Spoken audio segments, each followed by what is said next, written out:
Power BI desktopda pivot və unpivotdan olduqca geniş istifadə edilir. Onlara proyekt üzərində toxunmazdan öncə slayd ilə iş prinsiplərinə nəzər sala bilərik. Gördüyünüz kimi əlimizdə sadə bir cədvəl vardır. Bu cədvəl 4 sütundan ibarətdir. İlk sütun məhsul sütunudur. Burada kitab və qələm görürük. Digər 3 sütun isə illərlə bağlıdır. Hansı ki 2018, 2019 və 2020-ci illərə aid məlumatlar vardır. Bu illərlə bağlı olan sütunlardakı dəyərlər həmin məhsulların satışlarını təmsil edir. Yəni 2018-ci ildə 34 kitab, 45 qələm satmışıq və s. Burada əsas toxunacağımız məqam məhz sütunlarının sayını azaltmaqla bağlı olacaq. Yəni bu 3 sütunun əvəzinə cədvəldə bir illər adlı və bir də satış miqdarı adlı sütunlarımız olsaydı, bu cədvəl daha strukturlu olardı. Yəni edəcəyimiz əməliyyat nəticəsində cədvəlin yeni strukturu bu formada olacaqdır. Yeni cədvələ diqqət etsək, 2 sütunun olduğunu və illərin bir sütunla onlara uyğun gələn dəyərlərin də qarşılarında digər sütunda olduğunu görərik. Sətr sayları da bir qədər artmış oldu. Ümumiyyətlə, unpivotdan istifadə edərək quruluşu daha da inkişaf etdirə bilərik.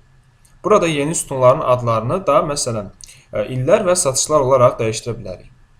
Daha bir əhəmiyyətli anlayış isə həmin əməliyyatı geri qaytarmaqla bağlıdır. Yəni, bu dəyişiklikləri yenidən əvvəlki vəziyyətinə qaytarmaq mümkündür. Onu isə pivot ilə edəcəyik. Bu kiçik nümunədə həm pivot, həm də unpivot anlayışını görmüş olduq. İndi isə proyektə qayıdırıq və proyekt üzərində həmin əməliyyatları yerinə yetirəcəyik. Beləliklə, yenidən əlimizdə population adlı sorğunun dataları görsənir. İlk növbədə sütunlara nəzər salaq. Çünki bu əməliyyatları tətbiq edəcəyimiz sütunları müəyyən etməliyik. Hazırda bu sorğuda olan sonuncu, yəni population total adlı sütunu biz silə bilərik. Çünki population male və female adlı sütunlar əlimizdə olduğundan onların cəmini asanlıqla hesablaya bilərik. Həmçinin data modelinin də çevikliyi baxımından lazımsız sütunları silmək vacibdir. Population total adlı sütunu silmək üçün sadəcə mouse üzərində sağ klik edirik və buradan remove istifadə edirik. Gördüyünüz kimi datasetdən həmin sütun silinmiş oldu. İndi isə population male və population female adlı sütunlarla çalışa bilərik. Unpivot əməliyyatını həyata keçirmək üçün ilk növbədə onu tətbiq edəcəyimiz sütunları seçməliyik. Burada öncə population male adlı sütuna klik edirik. Unpivot əməliyyatını onun üzərində həyata keçirək. Həmin sütuna klik etdikdən sonra Transform tabında Any Column sahəsində Unpivot Columns düyməsinə klik edirik. Gördüyünüz kimi qarşımıza bu əməliyyat üçün 3 seçim çıxmış oldu. Unpivot Columns, Unpivot Other Columns, Unpivot Only Selected Columns. Burada birinci və üçüncü seçim demək olar ki, eyni funksiyanı daşıyır. Yəni onlarla biz cari seçdiyimiz sütunlar üzərində unpivot əməliyyatını həyata keçirə bilərik.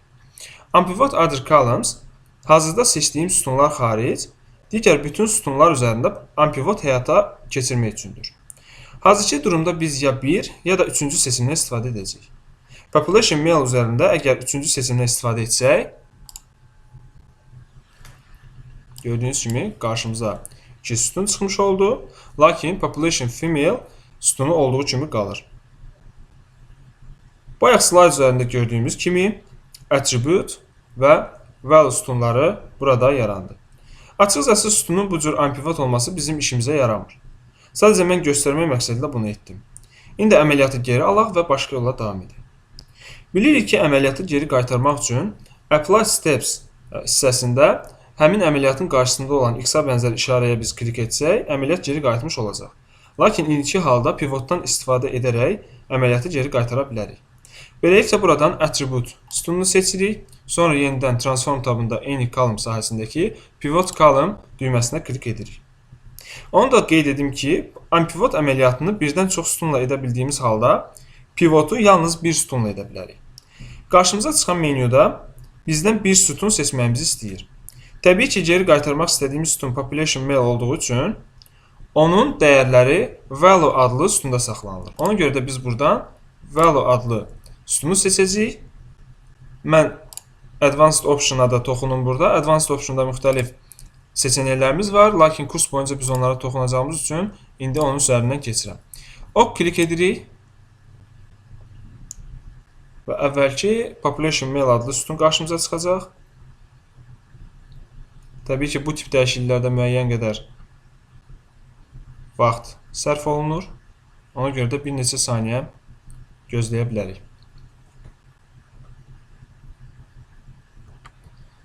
Bəli, artıq Population Mail adlı sütunumuz bir növ geri qayıtmış oldu. Bu tip dəyişiklikdən sonra müəyyən yeniliklər də qarşımıza çıxır. Hansı ki, bir qədər dataseti sola sürüşdürək.